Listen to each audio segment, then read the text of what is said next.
Good evening class. Good evening class. कल की class में हमने क्या पढ़ा था? चैप्टर 6 ऊष्मागतिकी। तो कल की क्लास में हमने ऊष्मागतिकी, प्रक्रम, उसके प्रकार, उत्क्रमणीय, अनुत्क्रमणीय, ये सारी बातों पर क्या किया था? अध्ययन किया था। आज हमारा टॉपिक रहेगा ऊष्मागतिकी का प्रथम नियम। यहां से हम इसकी क्या करेंगे? शुरुआत करेंगे। तो सबसे पहला क्वेश्चन हमारा निकल के आ रहा है आज का, ऊष्मागतिकी का प्रथम नियम क्या है?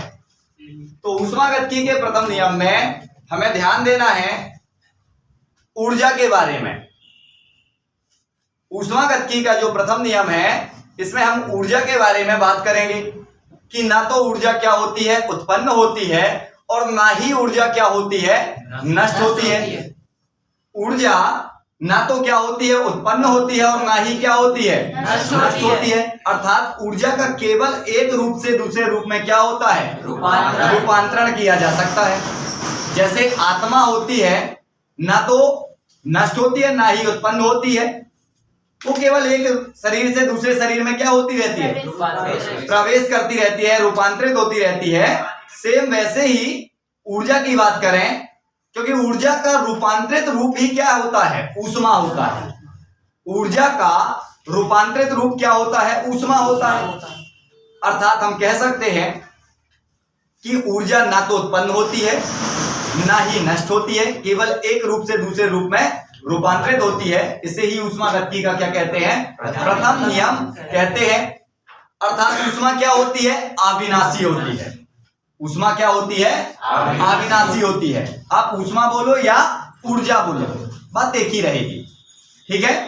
तो ऊष्मागतिकी का प्रथम नियम क्या है? कि ना तो ऊर्जा उत्पन्न होती है, ना ही ऊर्जा नष्ट होती है। केवल ऊर्जा का क्या होता है? रूपांतरण। फॉर एग्जाम्पल से हम समझें यदि इस बात को, तो मान लेते हैं हम ध्वनि ऊर्जा बनाना है। कौन सी ऊर्जा बनाना है? ध्वनि ऊर्जा। तो ध्वनि ऊर्जा बनाने के लिए हमें कुछ कार्य करना पड़ेगा। तो हम मान लो इस बोर्ड को बजा दिए, ये बोर्ड को क्या कर दिए? ये बजाने में क्या करना पड़ा? यांत्रिक। कौन सा कार्य करना पड़ा? यांत्रिक। तो सर मतलब क्या समझ में आया कि यांत्रिक ऊर्जा का किसमें रूपांतरण हो गया? ध्वनि ऊर्जा। क्योंकि हमने इसको बजाया तो इससे ध्वनि उत्पन्न हो गई, जिससे समझ में आया कि करे तो कार्य यांत्रिक रहे हैं, लेकिन उससे निकल क्या रही है? ध्वनि। अर्थात एक ऊर्जा से दूसरे ऊर्जा में क्या हो रहा है? रूपांतरण हो रहा है। ऐसे बहुत सारे एग्जाम्पल आप ले सकते हैं, जैसे लाउड स्पीकर, चुंगा। नहीं जानते? जानते होंगे ना? वो चलता किससे है? लाइट से। और क्या देता है? ध्वनि। मतलब क्या हुआ? विद्युत ऊर्जा को ध्वनि ऊर्जा में क्या कर रहा है? परिवर्तित कर रहा है। तो यही ऊष्मागतिकी का प्रथम नियम या ऊष्मा का नियम है। अब इसकी कुछ सीमाएं भी हैं। सीमाएं क्या है? अब इनके बारे में ध्यान देते हैं। सीमाएं का मतलब होता है कमियां। अर्थात जब कोई कंडीशन बनती है तो उसकी कुछ कंडीशनें भी होती हैं कि हाँ हम ऐसे ऐसे काम करेंगे, ये होगा तो ये नहीं करेंगे, है ना? तो ऐसी बहुत सारी क्या होती है? सीमाएं होती हैं। इसकी पहली सीमा इसमें यह है कि किसी परिवर्तन की संभावना नहीं बताता। ये संभावना नहीं बताता है, केवल कर देता है, डायरेक्ट कर देता है। मतलब उसने ये संभावना नहीं बताया कि मैं यांत्रिक से ध्वनि देने वाला हूं। मतलब ये बात समझ में आ रही है कि ये वर्ग को सीधे कर देता है कन्वर्ट, उसकी संभावना व्यक्त नहीं करता। तो पहली बात क्या आ गई? परिवर्तन की संभावना व्यक्त नहीं करता। करना चाहिए भाई, कोई वर्ग हो रहा है, कोई कार्य हो रहा है, तो उसकी क्या होनी चाहिए? संभावना व्यक्त होनी चाहिए। तो ये उसकी संभावना को क्या नहीं करता? व्यक्त नहीं करता। दूसरी बात ये भी निकल सकती है कि यह ऊष्मा के गति की दिशा को नहीं बताता। ऊष्मा के गति की दिशा को ये क्या है? नहीं बताता।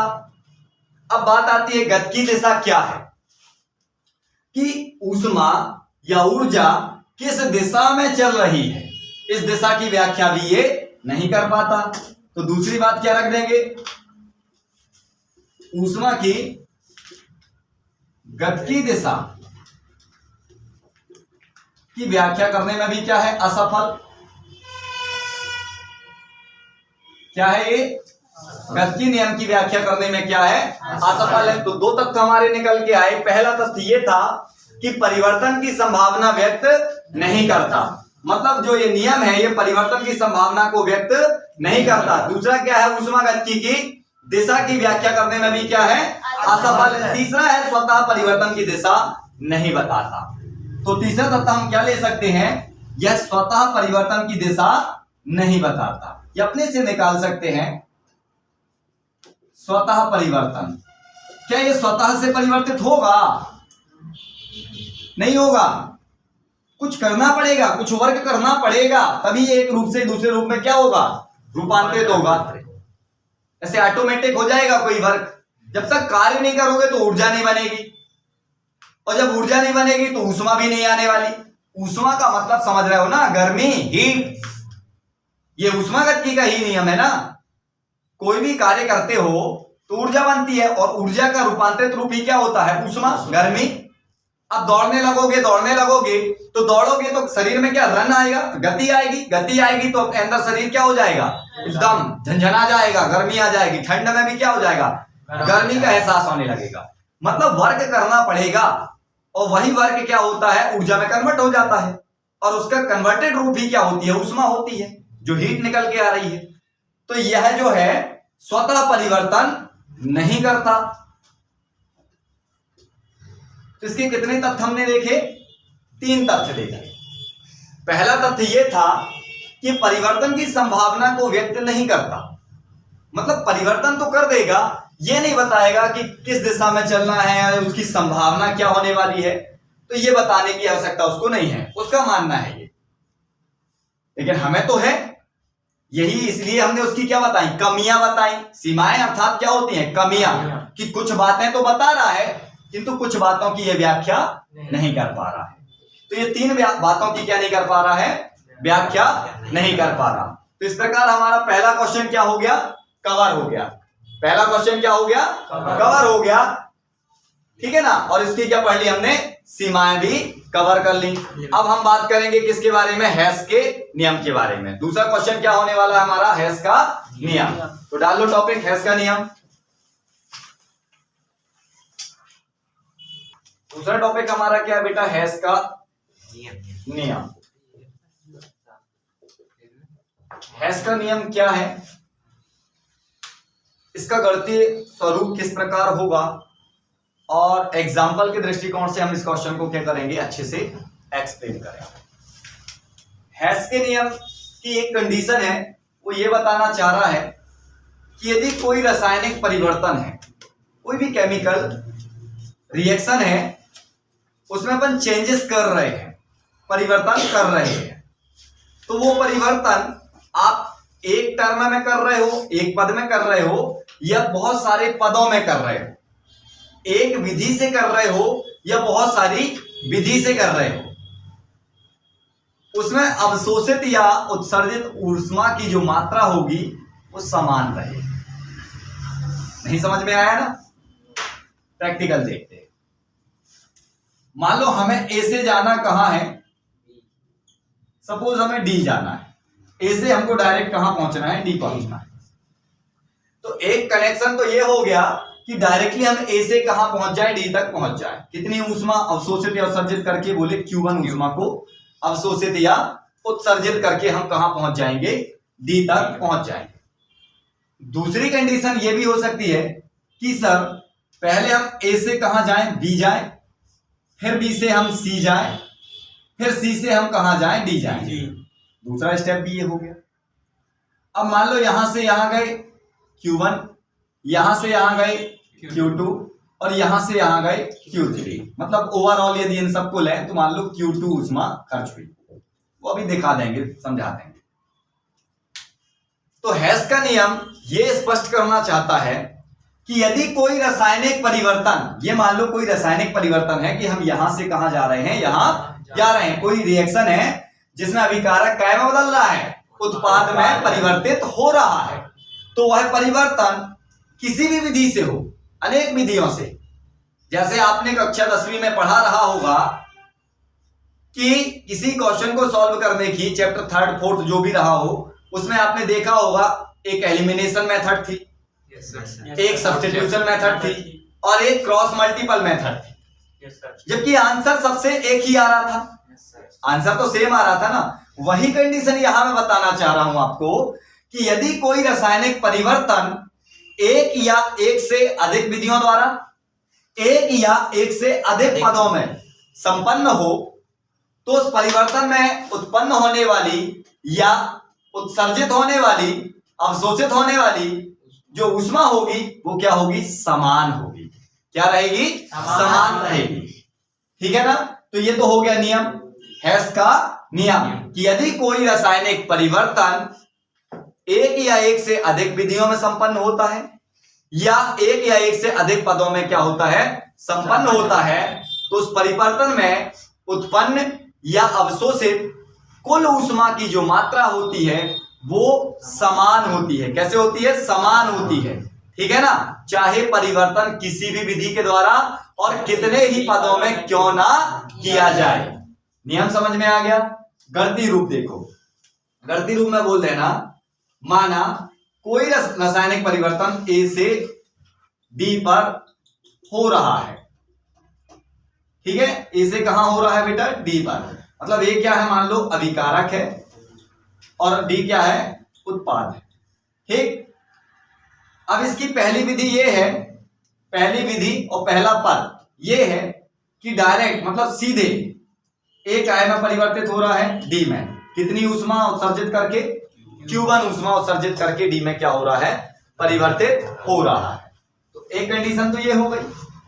दूसरी विधि ये है जो दो पदों में हो रही है, मतलब दो से ज्यादा पदों में, कि पहले हम ए से कहां जाएंगे? बी जाएंगे। कितनी ऊष्मा लेके? Q1। फिर हम बी से कहां जाएंगे? सी जाएंगे। कितनी ऊष्मा? Q2। और ऊष्मा को काय में मापते हैं बेटा? कैलोरी में। कैलोरी किसमें? तो आप कैलोरी भी लगा दो यहां। और फिर हम सी से कहां जाएंगे? फिर डी में जाएंगे। कितनी ऊष्मा लेके? Q3। अर्थात यदि हम अलग अलग अलग सबको जोड़ लें, कहां गया? बी। कितनी ऊष्मा खर्च हुई? Q1। फिर मान लो बी से कहां गया? सी। बी से कहां गया? सी। कितनी गई? Q2। बी से पहले सी गया, Q2 ऊष्मा क्या हो गई? खर्च हो गई। कैलोरी होता है ये तो जानते हो ना। फिर सी से कहां गया? डी में। कितनी ऊष्मा खर्च हुई? Q3। क्लियर है ये?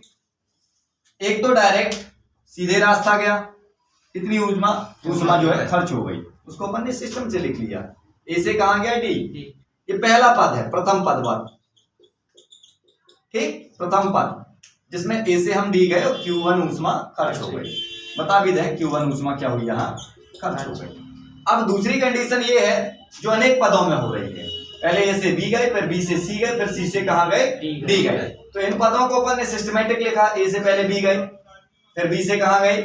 सी से कहां? डी। अब यदि हम इन सारे ओवरऑल यदि ऊष्मा जितनी खर्च हुई है उसको क्या से दर्शाते हैं? Q से। तो Q बराबर क्या हो जाएगा? Q2 से। किससे दर्शाते हैं? Q2 से। तो Q1 प्लस Q2 प्लस क्या हो जाएगा? Q3। तो हेस का नियम ये बताना चाहता है कि जो Q1 है, ये Q1 ये किसके बराबर होगा? Q2 के बराबर होगा। अर्थात यदि कोई रासायनिक परिवर्तन किसी भी विधि के द्वारा हो या कितने भी पदों के द्वारा क्यों ना हो, उसमें जितनी ऊष्मा उत्सर्जित या अवशोषित होगी वो क्या रहेगी? आपस में समान होने वाली है। अब इसको हम किससे देख लेते हैं? एक एग्जाम्पल के दृष्टिकोण से बहुत अच्छे से समझ सकते हैं। जैसे बात करें हम किसकी? कार्बन डाइऑक्साइड की। किसकी बात करें? Carbon dioxide. तो कार्बन डाइऑक्साइड दो टर्म में ले लेते हैं। एक कार्बन मोनोऑक्साइड का डायरेक्टली किससे कर देते हैं? ऑक्सीजन से क्रिया करा देते हैं। आप सभी जानते होंगे कार्बन मोनोऑक्साइड को क्या लिखा जाएगा भाई? सूत्र बता दो जल्दी। C और O। ये क्या है? Carbon monoxide. मान लो हम जानते हैं ये क्या हो जाएगा? O2। हाफ भाग किसका ले लिए? O2 का। क्योंकि देखो बेटा, ऑक्सीजन अकेला तो रहेगा नहीं। आप नहीं तो विचार आ जाए सर हम अकेला ऑक्सीजन ले लेते हैं। तो सर ऑक्सीजन गैस है है ना। तो वो अकेला ऐसे नहीं रहने वाला, परमाणु अवस्था में नहीं रहता, वो हमेशा किस अवस्था में रहता है? द्विपरमाणु मतलब अणु अवस्था में ही गैसें पाई जाती है। तो फिर हम इसको इस फॉर्मेट में लिख देते हैं, ये 2 से 2 काट दो तो वही तो बचेगा। क्लियर है बात? Yes sir. और इसको डायरेक्ट काय में बदल दे रहे हैं, कार्बन डाइऑक्साइड में। पहला स्टेप समझ में आ गया। कार्बन मोनोऑक्साइड को हमने काय में परिवर्तित कर दिया, कार्बन डाइऑक्साइड में परिवर्तित कर दिया। ठीक है, अब मान लेते हैं इसमें कितनी ऊष्मा उत्सर्जित हुई, डेल H1। सपोज मान लिए कितनी ऊष्मा निकली यहां से, डेल H1। ये कैलोरी इतनी ऊष्मा क्या हो गई, निकल गई। तो पहला स्टेप तो समझ में आ गया कि जब कार्बन मोनोऑक्साइड को काय में खर्च कर दिए अपन ने, किस चीज में परिवर्तित कर दिए, कार्बन डाइऑक्साइड में। डायरेक्टली हमने एक पद में करा दी क्रिया, सीधे हमने किससे करा दिया, ऑक्सीजन से। दूसरा स्टेप हम इसका क्या ले सकते हैं, क्या ले सकते हैं भाई इसका दूसरा स्टेप? एक मिनट, इस स्टेप को हम दूसरे तरीके से भी कर सकते हैं। देखते हैं थोड़ा सा दूसरा तरीका क्या होगा। सर पहला पद ये ले लेना कि सीधे डायरेक्ट कार्बन की किससे करा दें, ऑक्सीजन से करा दें, और काय में बना दें इसको कार्बन डाइऑक्साइड। पहली कंडीशन ये ले लें। मान लो इसमें कितनी डेल H1 ऊष्मा उत्पन्न हो गई, और दूसरी कंडीशन इसमें ये बता दें जो 2 पदों में कराएं कि कार्बन को पहले अपन हाफ किससे कराएं, ऑक्सीजन से, तो बनेगा कार्बन मोनोऑक्साइड। कितनी ऊष्मा ले लिया, मान लो इसको तो डेल H ले लो नॉर्मल, ये डेल H1 कर लेते हैं। ठीक है, 2 टर्म में करेंगे इसको, क्योंकि तो ये इतना समझ में आ गया। अभी मैंने बताया कि ऑक्सीजन जो होती है बेटा वो हमेशा परमाणु अवस्था में नहीं पाई जाती, वो कौन सी अवस्था में पाई जाती है, कौन सी अवस्था है, अणु। और परमाणु अवस्था ये है। ठीक है ना। अब देखो ये कार्बन मोनोऑक्साइड पुनः किससे कर लिया, हाफ ऑक्सीजन से रिएक्शन, क्या बना दिया, CO2। मान लो इसमें ऊष्मा लगी कितनी, डेल H2। अब इन दोनों को कनेक्ट करके अपन बना देते हैं क्या, डेल H बराबर फिर से बना देते हैं del H1 plus del H2। मतलब क्या हुआ कि जितनी ऊष्मा यहां लगी हमारी, वही ऊष्मा कहां लगी, क्लियर है, समझ में आ गई बात। आप स्टेप बाय स्टेप भी समझ सकते हो इनको। अब ये वाला H को आप ऐसे करके ले लो, थोड़ा सा अलग हो जाए जिससे समझ में आ जाए। और इसको टोटल क्या ले लेते हैं, 2, इसको ले लेते हैं 1, तो डेल H1 और डेल H2। ठीक है, अर्थात ये हुआ कि यदि कोई रासायनिक परिवर्तन एक पद में हो, जितनी ऊष्मा निकलेगी वही उसको कई पदों में भी कराएं तो वही ऊष्मा निकलेगी या अवशोषित हो। ठीक है, तो इस प्रकार हमारा ये क्वेश्चन भी क्या हो गया, कंप्लीट हो गया, हेस का नियम। ठीक है, अब इसकी बची क्या सीमाएं, उनको भी थोड़ा सा देख लेते हैं। सीमाओं के बारे में बात करेंगे। अब हम बात कर रहे हैं इसके क्या, अनुप्रयोग की, कि हेस के नियम का कहां कहां उपयोग किया जाता है। तो पहला तथ्य हम ये बना सकते हैं बेटा, संभवन ऊष्मा ज्ञात करने में। क्या ज्ञात करने में, संभवन, किसी पदार्थ की क्या ज्ञात करने में, संभवन ऊष्मा ज्ञात करने में। मतलब कोई पदार्थ है तो उसके पास कितनी ऊष्मा प्रेजेंट है, उसकी खुद की कितनी ऊष्मा है, इस ऊष्मा को हम किसके सहायता से ज्ञात कर सकते हैं, हेस के नियम का इस्तेमाल करके ज्ञात कर सकते हैं। अब बात आती है सर हम कैसे ज्ञात कर सकते हैं। सपोज कोई पदार्थ है और उसे एक रूप से हम दूसरे रूप में क्या करेंगे, स्थानांतरित करेंगे, तो कुछ ऊर्जा उत्सर्जित या अवशोषित तो होगी। तो ये ऊर्जा जो अवशोषित या उत्सर्जित हो रही है, ये किसकी ऊर्जा है, उस पदार्थ की ऊर्जा है। तो अर्थात हमसे ये समझ में आ रहा है यहाँ कि हम ऊष्मागतिकी का प्रयोग करके या हेस के नियम का क्या करके उपयोग करके पदार्थ की संभवन ऊष्मा को क्या कर सकते हैं, ज्ञात कर सकते हैं। दूसरा तब हम ये भी ले सकते हैं एंथैल्पी ज्ञात करने में। क्या ज्ञात करने में, एंथैल्पी ज्ञात करने में। अब हमारा क्वेश्चन आया सर एंथैल्पी होती क्या है, तो हम समझ लेते हैं इसको थोड़ा सा। किसी बंध को तोड़ने में या जोड़ने में जो ऊर्जा क्या होती है, उत्सर्जित होती है, वह उसकी क्या कहलाती है, एंथैल्पी कहलाती है। क्या कहलाती है, एंथैल्पी। अर्थात बंध को तोड़ने और जोड़ने के दृष्टिकोण से एंथैल्पी भी 2 प्रकार की होती है। एक इलेक्ट्रॉन लब्धि एंथैल्पी होती है और एक आयनन एंथैल्पी होती है। तो अभी तो हमें ये सारी चीजें नहीं क्लियर करनी है, बट फिर भी हमें आइडिया होना चाहिए कि एंथैल्पी क्या है। तो यहां से हम ये बता सकते हैं कि हेस के नियम का क्या करके प्रयोग करके हम एंथैल्पी का भी क्या कर सकते हैं, पता लगा सकते हैं। इस चीज का पता लगा सकते हैं, एंथैल्पी का भी पता लगा सकते हैं। तीसरा हम क्या कर सकते हैं बेटा, इसका संक्रमण की एंथैल्पी का भी परिकलन कर सकते हैं। तीसरा तथ्य क्या हो सकता है इसमें कि हम पदार्थ की संक्रमण एंथैल्पी का क्या कर सकते हैं, पता कर सकते हैं। तो तीसरा तथ्य भी ले लेते हैं, संक्रमण एंथैल्पी।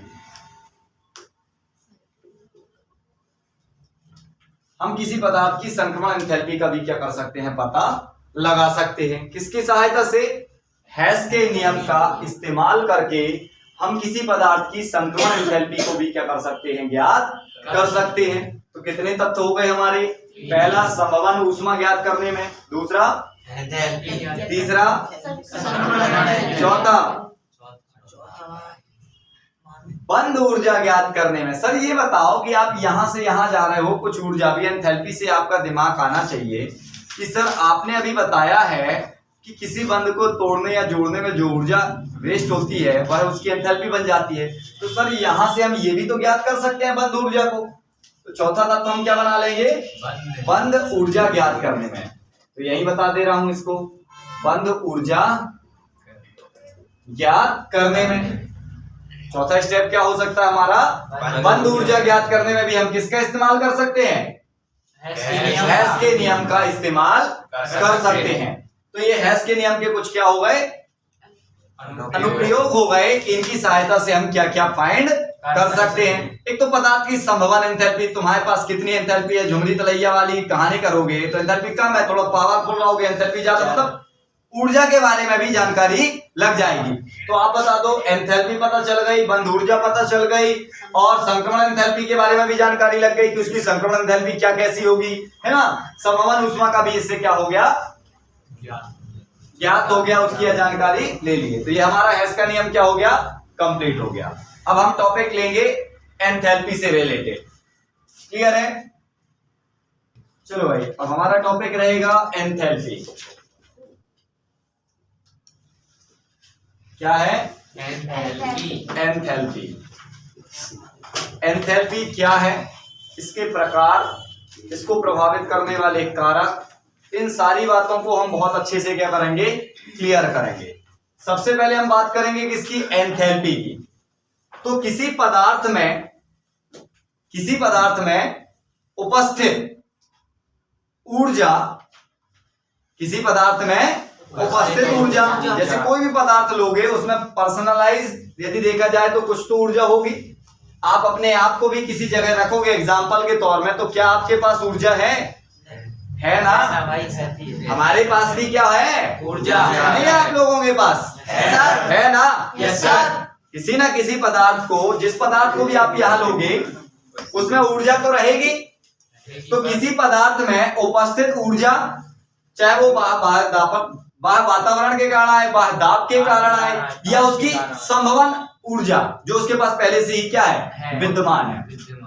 तो कोई भी पदार्थ लो, अब पदार्थ की स्वयं की ऊर्जा हो गई, एक तो पर्सनलाइज ऊर्जा हो गई उसकी, वातावरण के कारण, किसके कारण, वातावरण के कारण, वातावरण के, अब दाब के कारण, आयतन के कारण, ताप के कारण, किसी भी कारण से जो ऊर्जा उसको मिल रही है, प्राप्त हो रही है उस पदार्थ को, वो सभी ऊर्जा का सम्मिश्रण रूप ही क्या कहलाएगा, एंथैल्पी कहलाएगा। क्या कहलाएगा, एंथैल्पी। मतलब किसी पदार्थ की ऊर्जा का सम्मिश्रण रूप, किसी पदार्थ के ऊर्जा का सम्मिश्रण रूप। सम्मिश्रण का मतलब एक तो उसकी खुद की ऊर्जा होगी, कुछ ऊर्जा उसको वातावरण से, दाब के माध्यम से, आयतन के माध्यम से, या ताप परिवर्तन के कारण उसको क्या मिल रही होगी, प्राप्त हो रही होगी।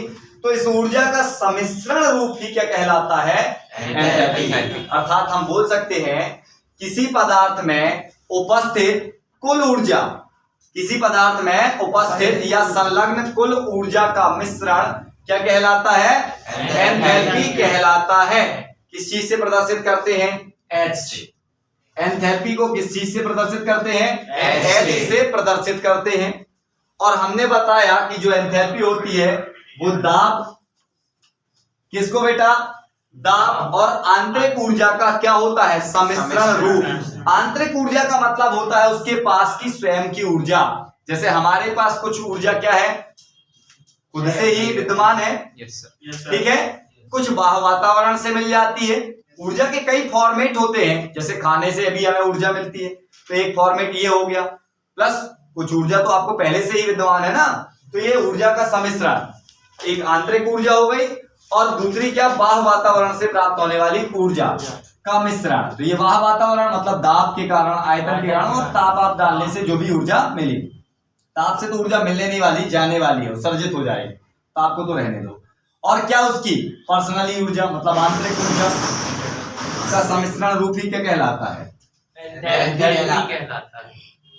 अर्थात किसी पदार्थ की आंतरिक ऊर्जा और उसे बाह्य वातावरण से प्राप्त होने वाली ऊर्जा का सम्मिश्रणीय रूप क्या कहलाता है?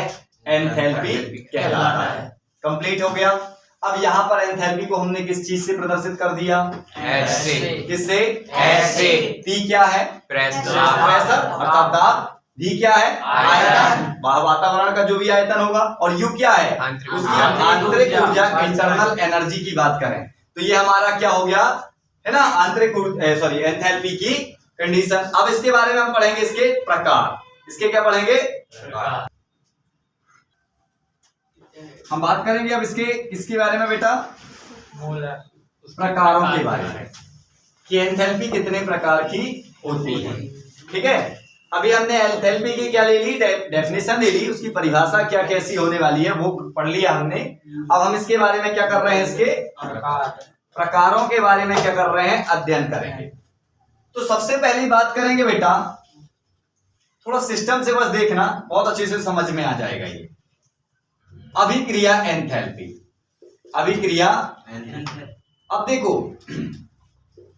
कोई ना कोई अभिक्रिया तो होगी। अभिक्रिया से कोई चीज की क्या होती है? शुरुआत होती है। चलो, अभिक्रिया से हमने क्या किया? शुरुआत किया। तो अभिक्रिया जब होगी तो बंध टूटेगा या नहीं टूटेगा? Yes sir. टूटेगा भी, जुड़ेगा भी। मतलब दूसरी एंथैल्पी तो आ गई कौन सी? बंध से याद रखना, बंध वियोजन, क्योंकि बंधों का क्या होगा? टूटना होगा, जुड़ना होगा। तो बंध वियोजन एंथैल्पी। अब एक बात बताओ, जब किसी चीज का बंध टूटेगा, जब किसी चीज का क्या होगा?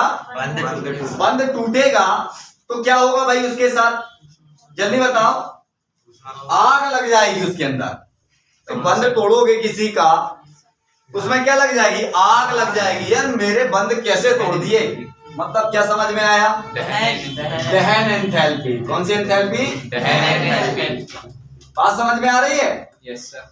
कि भाई आप अभिक्रिया थी, अभिक्रिया के आपने बंधों को तोड़ दिया, उसके शरीर में क्या लग गई? आग लग गई। तो कैसे तोड़ा भाई? तेरी इच्छा थोड़ी ना चलेगी।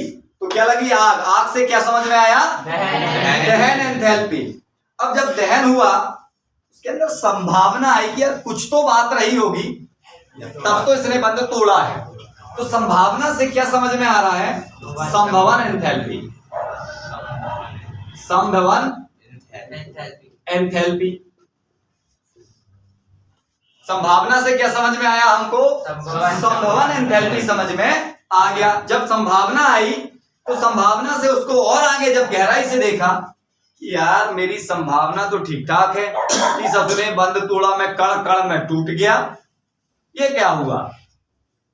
कण कण में क्या हो गया? टूट गया। अरे भाई बंद तोड़ोगे, एक मजबूत सा प्राणी था, उसके बंद जैसे नमक NaCl, एक पत्थर के समान है ना NaCl, अब उसको अपने तोड़ दिया, पटक दिया, बंद टूटे, बंद एंथैल्पी। जब बंद टूटे, पहले तो अभिक्रिया के रूप में जुड़ा था वो, पटके तो क्या हो गया? टूटा, बंद एंथैल्पी।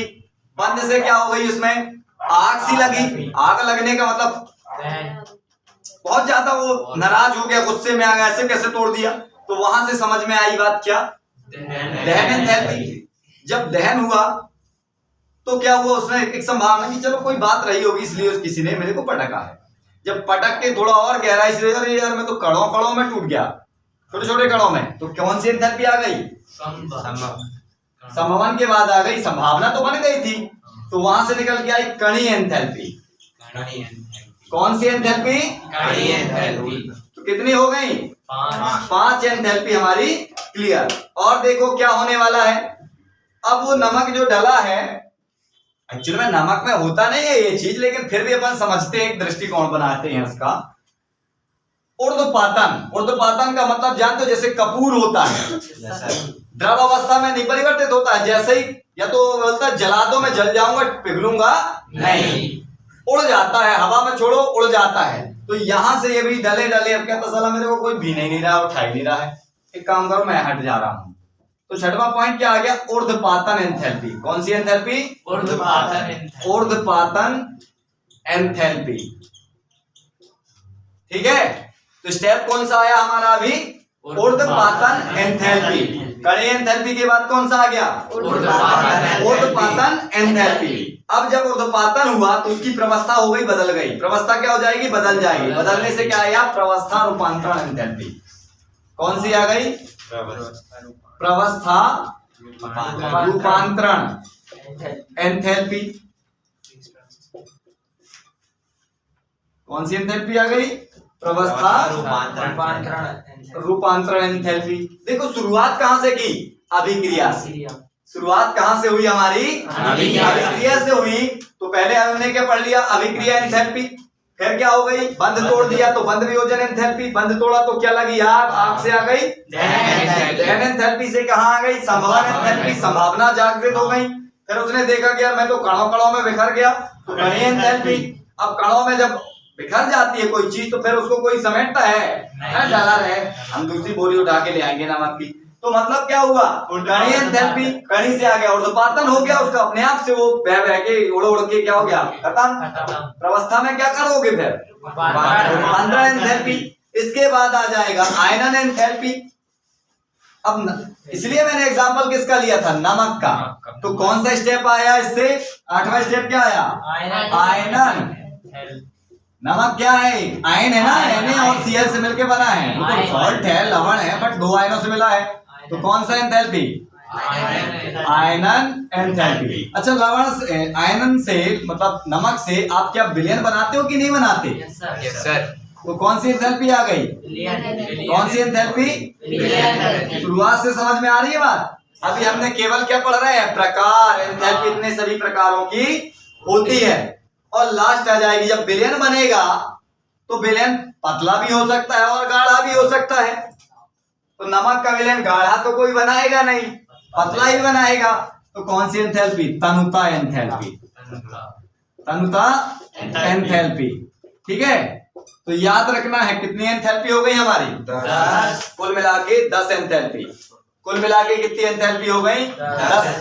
10 एंथैल्पी हमारी कंप्लीट हो गई। तो ये केवल हमने अभी क्या पढ़े हैं? प्रकार। केवल और केवल क्या पढ़े हमने? प्रकार पढ़े हैं। शुरुआत हमने एंथैल्पी की अभिक्रिया से। हमारी अभिक्रिया क्या हो गई? जैसे शुरुआत हुई, अभिक्रिया की शुरुआत होने के बाद बंध का क्या हुआ? वियोजन हुआ। जैसे ही बंध टूटा तो बंध टूटने से आग लग गई उसके अंदर शरीर में। आग से दहन बन गई। दहन मतलब आग ही होता है, ठीक है ना? तो दहन एंथैल्पी हो गई। जब दहन लगा तो उसकी संभावना आ गई, सोचने लगा यार ऐसा क्यों हुआ मेरे साथ। तो सोचने से याद रखना संभावना मतलब संभवन एंथैल्पी।